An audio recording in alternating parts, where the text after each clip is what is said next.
വസ്തു വിൽപ്പന കരാർ.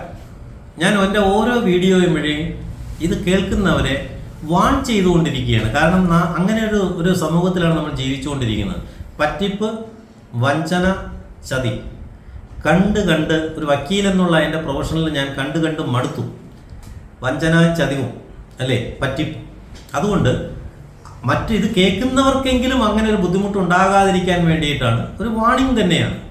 ഒരു വാൺ ചെയ്യുകയാണ്. എന്താണെന്ന് പറഞ്ഞാൽ ഇപ്പം ഒരു ഉദാഹരണത്തിന് വസ്തു വിൽപ്പന കരാർ. വസ്തു വിൽപ്പന കരാർ എന്ന് പറഞ്ഞു കഴിഞ്ഞാൽ ഒരു വസ്തുവിന് നിങ്ങൾ ഏതാണ്ട് ഒരു 50 ലക്ഷമോ 1 കോടി രൂപയോ വിലയുള്ള 1 കോടി രൂപ വിലയുള്ള ഒരു വസ്തുവിന് നിങ്ങൾ അഡ്വാൻസ് കൊടുക്കുകയാണ്. ഒരു 10 ലക്ഷം രൂപ അഡ്വാൻസ് കൊടുക്കുന്നു. ഈ 2 ലക്ഷം രൂപയ്ക്ക് മുകളിൽ ഉണ്ടെങ്കിൽ നിങ്ങൾ ബാങ്ക് ട്രാൻസ്ഫർ ചെയ്യാവും. ഇപ്പം അങ്ങനെ പുതിയ നിയമമാണ്. ആ വസ്തുവിന് അഡ്വാൻസ് കൊടുക്കുമ്പോൾ 2 ലക്ഷത്തിന് താഴെ ക്യാഷായിട്ട് കൊടുക്കാം. അതിന് മുകളിലാണെന്നുണ്ടെങ്കിൽ ബാങ്ക് ട്രാൻസ്ഫർ ആയിട്ടേ കൊടുക്കാവൂ. അപ്പോൾ ഈ വാങ്ങുന്നയാൾ നടന്ന സംഭവമാണ്. തിരുവനന്തപുരത്ത് തന്നെയാണ്. ഞാൻ ഒന്നും പറയില്ല, സ്ഥലം എക്സൈറ്റഡ് ആർക്കും കേട്ടാൽ പോലും മനസ്സിലാകാത്ത വിധത്തിലേ പറയുള്ളൂ. കാരണം ആരെയും ഹർട്ട് ചെയ്യുക എന്നുള്ളതല്ല എൻ്റെ ഉദ്ദേശം. അതുകൊണ്ട് തിരുവനന്തപുരത്ത് ഒരാൾക്ക് സ്ഥലം വിൽക്കണം. പെട്ടെന്ന് കാശിൻ്റെ ആവശ്യം. എൻ്റെ വളരെ വേണ്ടപ്പെട്ട സുഹൃത്ത് സ്ഥലം വിൽക്കണം. ഏതാണ്ട് 40 കോടി രൂപ വിലയുള്ള സ്ഥലം. ഇന്നത്തെ മാർക്കറ്റ് വാല്യൂവിൽ ഏതാണ്ട് 40 കോടി രൂപ വിലയുള്ള സ്ഥലം. അപ്പം ഞാൻ ആദ്യം പറഞ്ഞല്ലോ, 2 ലക്ഷം രൂപയ്ക്ക് താഴെ മാത്രമേ എന്ത് ചെയ്യാവൂ, ക്യാഷായിട്ട് കൊടുക്കാവൂ, അഡ്വാൻസ്. ബാക്കിയെല്ലാം ബാങ്ക് ട്രാൻസ്ഫറാണ്. അപ്പോൾ ഗവൺമെൻറ് ഒരു വില നിശ്ചയിച്ചിട്ടുണ്ട്. തറവില, റോക്ക് ബോട്ടം പ്രൈസ്. എന്താണ് റോക്ക് ബോട്ടം പ്രൈസ്? ആ സ്ഥലത്തിന് സിറ്റിയിൽ സർക്കാർ നിശ്ചയിച്ചിരിക്കുന്ന വില 9 കോടി രൂപയാണ്.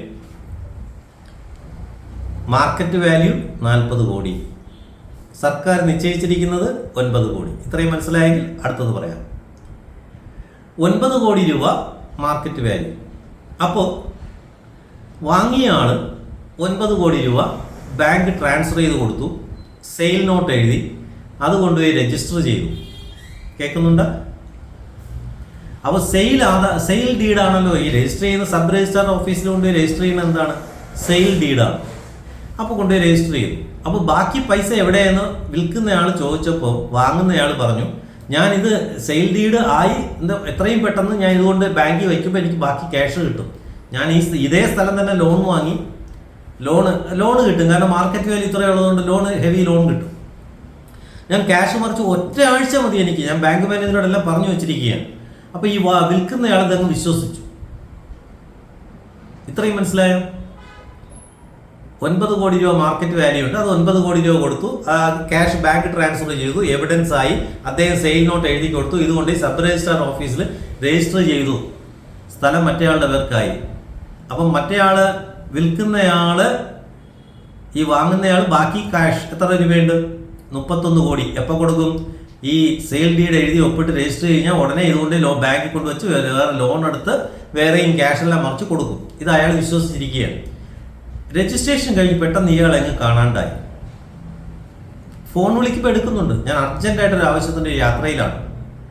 വന്നു കഴിഞ്ഞാൽ ഉടനെ എല്ലാം പറഞ്ഞ് റെഡിയാക്കിയിട്ടുണ്ട്. അവിടെ വന്നത് അടുത്ത തിങ്കളാഴ്ച എന്ത് ചെയ്യും? ക്യാഷൊക്കെ സെറ്റിൽ ചെയ്യും.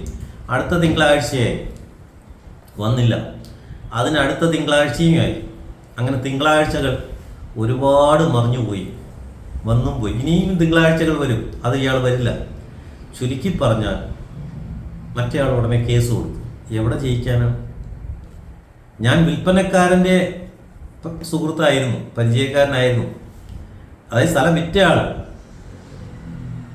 അദ്ദേഹം വലിയൊരു നിയമം പഠിച്ച ആളുമാണ്. അയാൾക്കാണ് തെറ്റ് പറ്റിയത്. അപ്പോൾ നിയമം പഠിക്കാത്തവരുടെ അവസ്ഥ എന്തായിരിക്കും എന്നുള്ളത് ആലോചിച്ച് നോക്കുക. അപ്പോൾ അങ്ങനെയുള്ള തെറ്റുകൾ ഞാൻ പറഞ്ഞത് മനസ്സിലായോ? ലീഗലി അവിടെ സെയിൽ നടന്നു കഴിഞ്ഞു. കോടതിയിൽ പോയാൽ കോടതിക്ക് എവിഡൻസ് ആണ് പ്രധാനം, തെളിവ്.